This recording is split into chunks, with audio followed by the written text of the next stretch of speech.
या परी तुम्हान पाळ वाईट बरे विलोका। अशा प्रकारे म्हणजे आमचं कुकू बळकट होतं म्हणून ही वार्ता आम्हाला अगोदर कळाली। जर आमचं कुकू काही जर झालं असतं तुम्हाला जर अगोदर जोग दिला असता आणि तुम्ही जर गेले असत्या तर आम्ही काय केलं असतं। हे बघा म्हणजे मी याच्यामध्ये काहीच मत देणार नाही, तुम्हाला कोणतं बरं वाटते कोणतं वाईट वाटते हे हा तुमच्या मनाने निर्णय घ्या अशी लुमावती आपल्या राजाला सांगू लागली म्हणतात।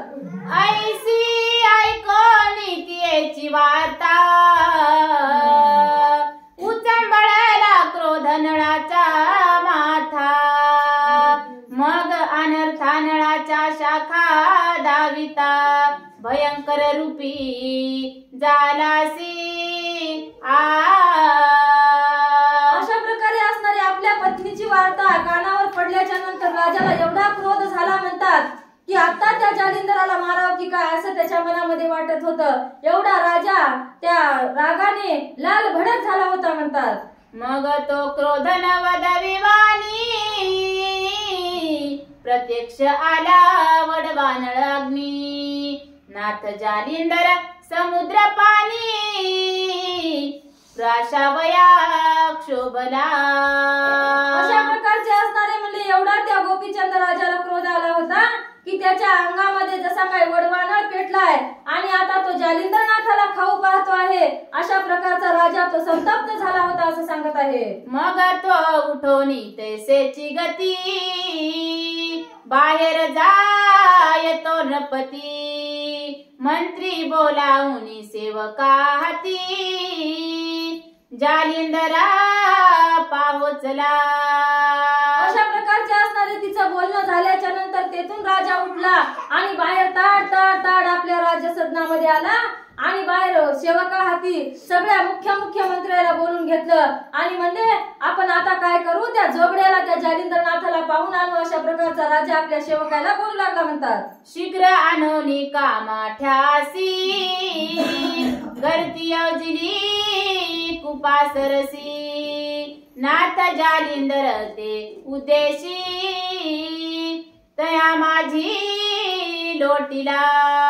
अशा प्रकारे असणारे म्हणजे जाऊन जालिंदरनाथाला आणलं, काही कामाठी सेवक बोलावून घेतले म्हणजे त्याच्यासाठी एक खड्डा केला आणि त्याच्यामध्ये जालिंदरनाथाला टाकून दिलाय असं सांगत आहे। अश्वनी धनगणती ते सर्वत्र पडली होती। ती लोटोनी गर्तेवरती नाथ जती बुजविला।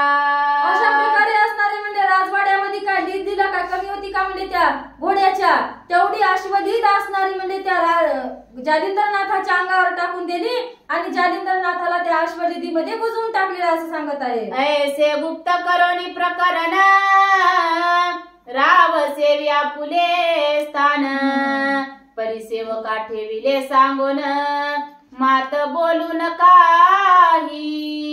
अशा प्रकारे असणारे म्हणजे रात्रीच्या रात्रीमध्ये एवढं कार्य त्यांनी केलं पण कोणाच्या कानाला सुद्धा पत्ता लागला नाही आणि अजून वर सेवकांना सुद्धा सांगितलं ही जर गोष्ट वरी उघडकीला आली तर माझ्या एवढा वाईट नाही म्हणले अशा राजाची आज्ञा अशी सगळ्या सेवकांना झालेली आहे म्हणतात। जरी होता मुकलंपट मम श्रोती आलिया नीट त्याचे करीन सपाट यमलोकी मिरविनकी। जर म्हणजे कोणाच्या जरी मुखातून न कळत जर ही वार्ता बाहेर पडली आणि ही जर मला कोण सांगितली की या माणसाने ही जाऊन वार्ता सगळ्यांना सांगितलेली आहे तर त्याला म्हणजे जिवंत ठेवणार नाही, त्याला काय करील सपाट करील आणि यमसदनाला पाठविल अशा प्रकारचा राजा सगळ्या सेवकांना बोलू लागला म्हणतात। ऐसी ऐकोनी भयंकर वार्ता दर्पसिंह तो योजोनी माथा रागेला परिसेवक चित्ता दुसदुशी मिरवितसे। अशा प्रकारे असणारे असं ते सगळं भयानक कृत्य केलं आणि ज्याच्या त्याच्या सदनाला गेले, राजा सुद्धा आपल्या सदनाला गेला पण राजाच्या मनामध्ये धुसधुशी राहिलेली होती म्हणतात। इतुके प्रकरणी मध्ये यामिनी झाली म्हणून नेनती जनी अर्कोदयी पाहिला स्वामी मनती उठोनी गेलासे। अशा प्रकारे असणारे म्हणले अर्ध्या रात्रभर तर सगळ्यांना बघितलेला होता, पण दिवस निघाल्याच्या नंतर काय सांगा म्हणले जालिंदरनाथ उठून कोणीकडे गेले असतील अशा प्रकारचं सगळ्यांना वाटत होतं म्हणतात. एक म्हणती त्याचे येथे काय सोयीचे बसावे वाटेल तेथे हा ग्राम नव्हे आणि कराया ग्रामवस्ती विराजला. अशा प्रकारचा म्हणले हा काय किती दिवस एकाच ठिकाणी राहणारा नाही म्हणजे त्याचं इथं काय आहे, घर आहे की शेत आहे, किती दिवस राहिले तितके दिवस राहिले आणि उठला दुसऱ्या गावाला गेला. त्यांचं घर कोठा असते, जिथं राहिलं ते गाव, ते राहिलं ते घर. अशा प्रकारचे लोक नाना प्रकारचे तर्क वितर्क सांगू लागले म्हणतात. ऐशी बहुतांची बहुतवाणी प्रविष्ट झाली जगा लागोनी की जालिंदर गेला यथोनी मही भ्रमण करावया.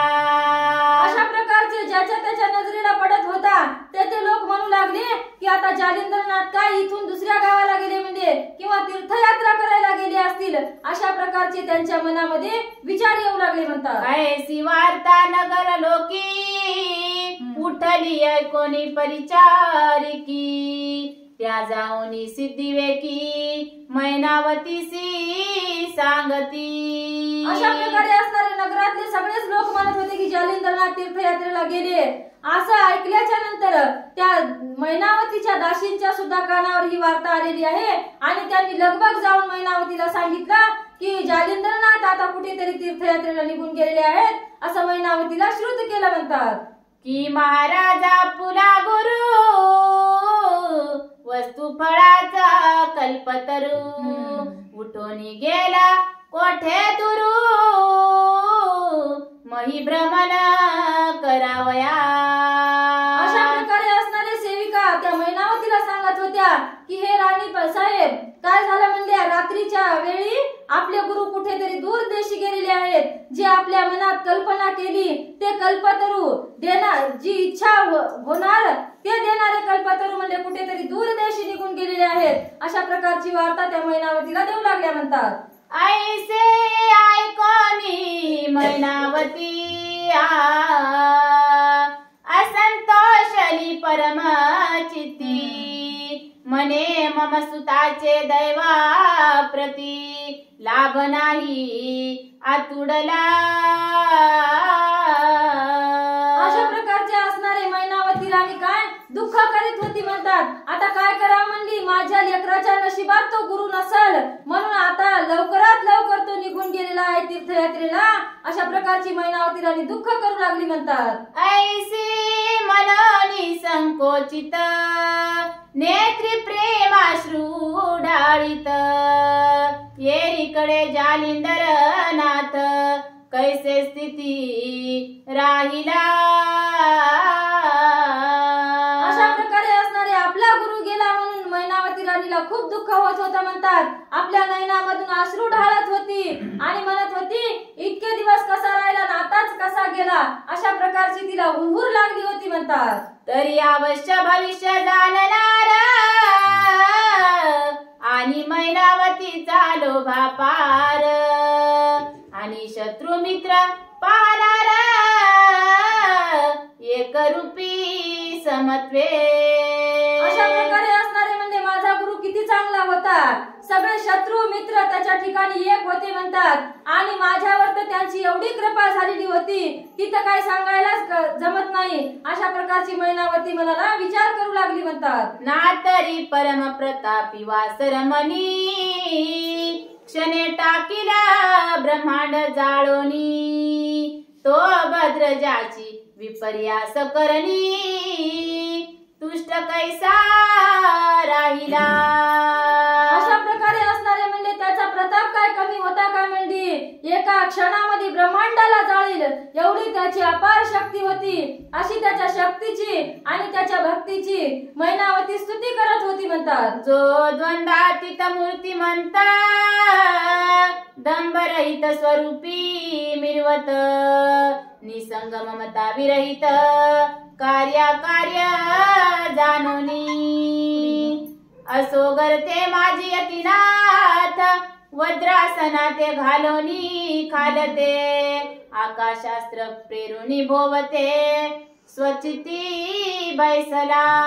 अशा प्रकारे असणारे म्हणले आता त्या गर्दीमध्ये जालिंद्रनाथ कशा प्रकारे बसले होते तर खाली वज्रासन टाकलं होतं म्हणतात आणि वरी आकाशामध्ये आकाशास्त्र सोडलेलं होतं आणि त्या गर्दीमध्ये राम नामाचा घोष करत स्वस्थ चित्तामध्ये जालिंद्रनाथ बसलेले होते म्हणतात. आकाशास्त्र असता भवते लीद मिरवे संभवते या परी आकाशास्त्र माथा वज्रास्त्र स्थापिले.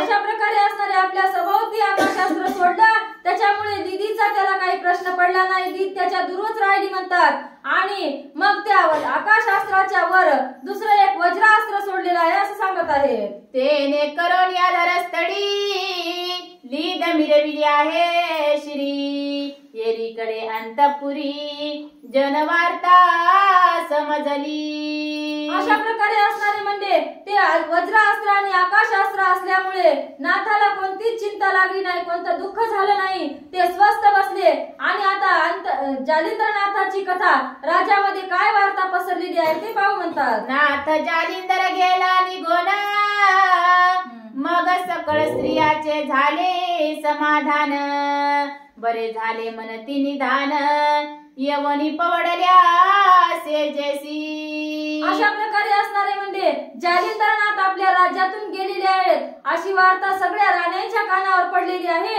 आणि त्या काय म्हणल्या स्वस्थ झाल्या आणि आपापल्या सदनामध्ये येऊन झोपी गेल्या म्हणतात. या परी पुढे सुरस धुंडी सूत सांगेल श्रोतियास तरी सर्व श्रोती टाकून आळस अवधान द्यावी पुढारा. मानू धुंडी नराई वंशी कथा वदेल नवरसी परिवार वार श्रोत्यासी कृपा अवधान मागतसी. स्वस्ती श्री भक्ती कथा सार समंत गोरक्ष काव्य किमयागार सदा परिसोत भाविक चतुर चतुर्दशाध्याय गोडहा. अध्याय 14 ओव्या 199. श्री कृष्ण पर्णमस्तु शुभम भवतु श्रीरस्तु. श्री नवनाथ महाराज की जय.